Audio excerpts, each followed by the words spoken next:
जनमत में बात करेंगे सबसे पहले ध्यान से सुनिएगा बिहार के उस मासूम बच्चे की जिसकी बड़ी बेरहमी से हत्या कर दी गई थी और उसके बाद उसके मां बाप की प्रशासन द्वारा कोई सुनवाई नहीं हो रही है। और हमने इस खबर को 14 फरवरी को भी चलाया था और हमारे इसी शो जनमत में चलाया था और आज फिर इस पर हम अपडेट के साथ खबर को आगे चला रहे हैं और हम तब तक इस खबर को चलाएंगे जब तक उन गरीब मां बाप को न्याय नहीं मिल जाता जिनके इकलौते मासूम को एक हॉस्टल में बड़ी बेरहमी से मार डाला जाता है। एक छोटे से बच्चे को सोचिए, हड्डियां तोड़ी जाती हैं, वो गिनती भी मैं आपको फिर बताऊंगा।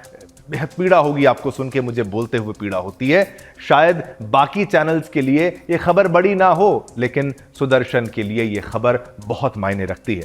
जी हां, मामला बिहार के बगहा से सामने आया, जहां एक मासूम की हत्या स्कूल परिसर में हो जाती है और शासन प्रशासन शांत रहता है और यह खूनी खेल खेला गया चौतरवा के आरसी इंटरनेशनल स्कूल में।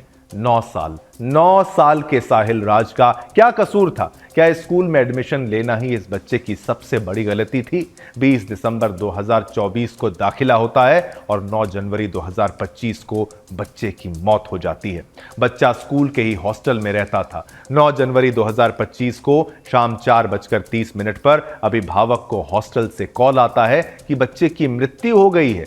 परिजनों को जानकारी दी गई कि मृत्यु फुटबॉल खेलने के दौरान चोट लगने से हुई है। स्कूल प्रशासन ने अभिभावक को बताया कि बच्चे को हम बगहा अनुमंडलीय अस्पताल लेकर आए हैं, लेकिन परिजन जैसे ही अस्पताल पहुंचते हैं बच्चे को सामने मृत पाते हैं और उसके पास स्कूल प्रशासन का कोई भी व्यक्ति नहीं था। पोस्टमार्टम रिपोर्ट के अनुसार अस्पताल पहुंचने से 4 घंटे पहले ही बच्चे की मृत्यु हो चुकी थी। उसके शरीर पर 19 जगह इंजरी हुई थी, इंटरनल ब्लीडिंग हुई थी। बच्चे के सिर के पिछले हिस्से को बुरी तरीके से कुचला गया था। उसके होंठ पर कट्स के निशान थे, दांत टूटे हुए थे और नाखून काले पड़े थे। शरीर पर जगह जगह चोटें, कट हड्डियां टूटी तथा कुचले जाने के निशान थे। ऐसा लग रहा था कि मानो किसी नन्ही सी जान को 3rd डिग्री का टॉर्चर दिया गया हो। लेकिन कमाल है, सोया हुआ प्रशासन 1 महीने से ज्यादा समय बीतने के बाद भी अभी तक इस मासूम के कातिलों को ढूंढ ही नहीं पाया है।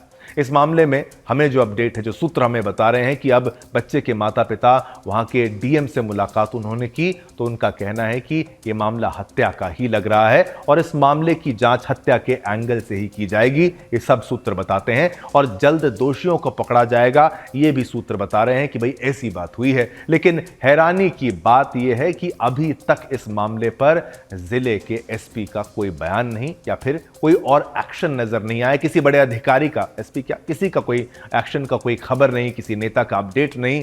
हमारा सवाल है कि क्या न्याय के लिए एक परिवार के घुटनों को इधर से उधर दौड़ाकर अब कितना तोड़ा जाएगा, कितना परेशान किया जाएगा? उनके इकलौते मासूम की हत्या कर सिस्टम में उनकी कमर तो पहले ही तोड़ दी गई है। सवाल यह भी है कि क्या इस सच को छिपाने के लिए किसी ने भारी फीस जमा की है या फिर कोई बड़ा कद्दावर और हिस्ट्री शीटर इन सब के पीछे है? सवाल यह भी कि क्या गलती थी इस मासूम की जो इतनी निर्ममता से मौत की नींद इसको सुला दिया गया? क्या कुछ ऐसा राज इस कोमल हृदय में था जिसके बाहर आने पर कोई प्रतिष्ठित, उसकी आन बान शान खतरे में आ जाती? आखिर एक 9 वर्ष के मासूम के साथ इतनी बर्बरता किसने की और क्यों की? और ऐसी बर्बरता एक बच्चे के साथ कोई इंसान तो नहीं कर सकता। ऐसा वही कर सकता है जिसके अंदर इंसानियत मर चुकी हो या वो शैतान हो। क्योंकि इस घटना के बारे में बताने से ही मेरी आत्मा अंदर से रो रही है। तो क्या बीती होगी उन माँ बाप पर जिन्होंने अपने इकलौते मासूम को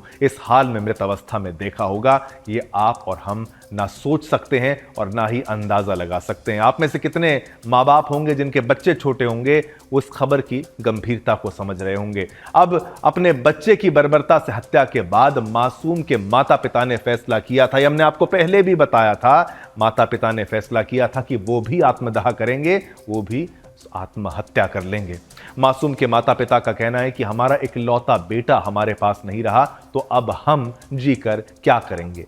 ये साथ साथ आपको मैं ग्राफिक्स चलाकर हम दिखा रहे हैं ताकि आप गंभीरता को समझिए। 9 साल का मासूम, 19 जगह चोट, 19 हड्डियां टूटने की खबर। इतने मासूम छोटे से बच्चे के साथ इतनी बर्बरता। स्कूल प्रशासन ने छिपाया सच। वो कह रहे हैं फुटबॉल खेलने से ये मौत हुई है, तो आखिर ये भाई किस तरीके से इस खबर को छुपाया जा रहा है, इस अपडेट को दबाया जा रहा है कि आखिर बच्चे के साथ बर्बरता हुई, इस हद तक हुई कि इतनी ज्यादा चोटें, इतनी ज्यादा हड्डियां तोड़ना और महज उसको कह दें कि फुटबॉल खेलते खेलते मृत्यु हो गई। हम अस्पताल ले भी गए थे, अस्पताल ले जाने के पहले मृत्यु जब हो चुकी थी, तो ये कौन सा खेल चल रहा है, कौन सच को छुपाने का प्रयास कर रहा है।